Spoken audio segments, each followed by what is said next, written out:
Salam əskər!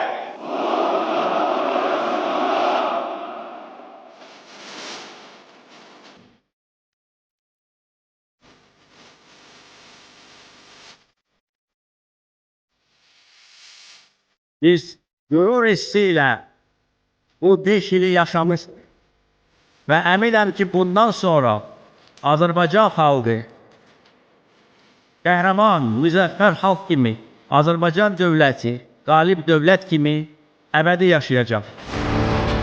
Bu torpaqlarda əbədi Azərbaycan bayrağı dalgalanacaq. Mən bütün Azərbaycan xalqını bir daha şanlı zəfərimiz münasibəti ilə ürəkdən təbrik edirəm. Azərbaycan xalqına can sağlığı, yeni uğurlar arzulayıram. Qarabağ Azərbaycandır.